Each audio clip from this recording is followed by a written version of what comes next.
Hi guys, I'm Nikki Dinki, and today I'm making my meat on the side version of a classic chili, which means that the vegetables are really going to be the focus of the chili, but I'm still going to incorporate a little bit of meat.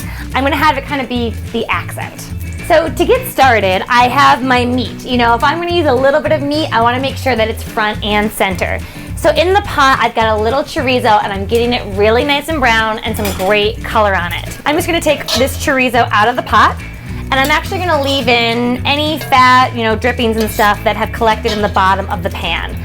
So what I'm going to do with this chorizo is, in the end, I'm going to top it on top of my chili, because when you use a little bit of meat, you want it to be impactful. So I want to make sure that this is something that people really notice.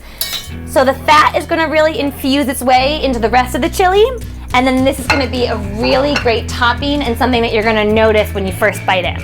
So to my chorizo drippings, I've got some poblanos, I've got red pepper, and I've got onion. So these veggies have cooked down for about 5 to 7 minutes until they're nice and tender, and they've also picked up any sort of brown bits from the bottom of the pan. So these are already really flavorful. And now I'm gonna add in really the base of any good chili, in my opinion, is beans. I'm gonna use 3 types of beans. I've got black beans, cannellini, and kidney beans. I like a variety, but of course you can use whatever is in your pantry.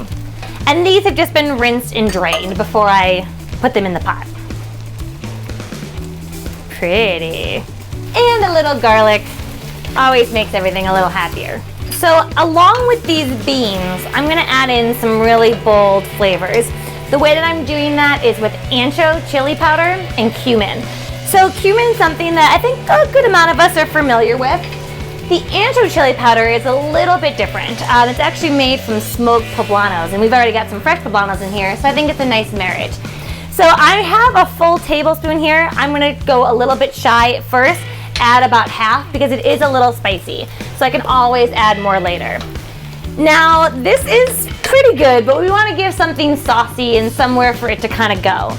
So I'm gonna add in a whole bunch of tomato sauce, and that's gonna really give us that consistency that we expect from a chili that's a little bit sloppy.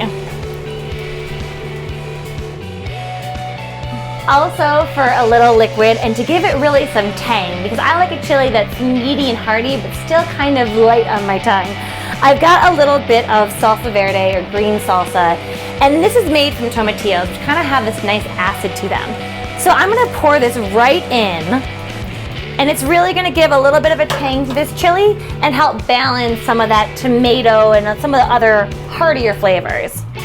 Now I'm just gonna give this a really nice stir, and in 15 to 20 minutes, we've got chili.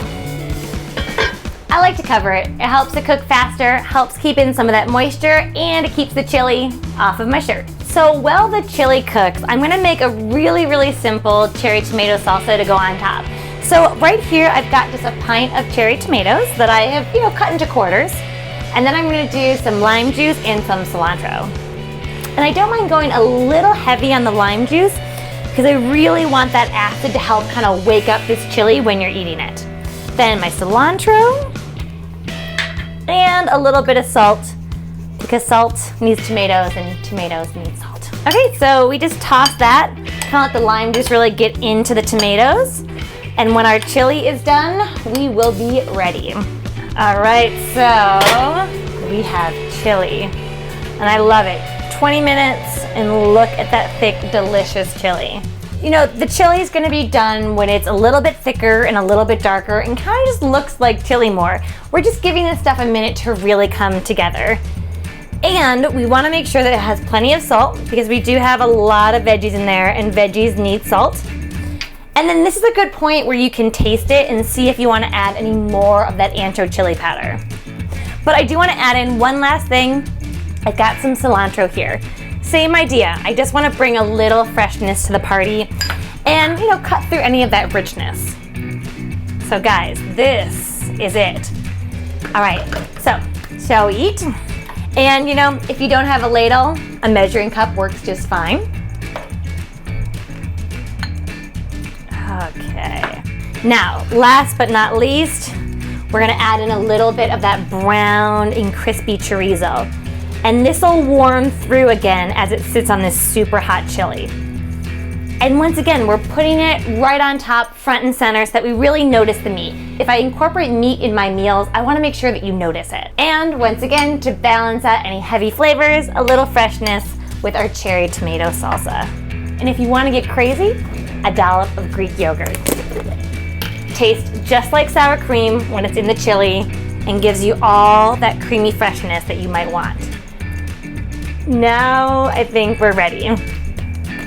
Maybe one more tomato. Done. All right, guys, that is my veggie chili with just a hint of chorizo. If you want more recipes like this, check out my book, Meat on the Side.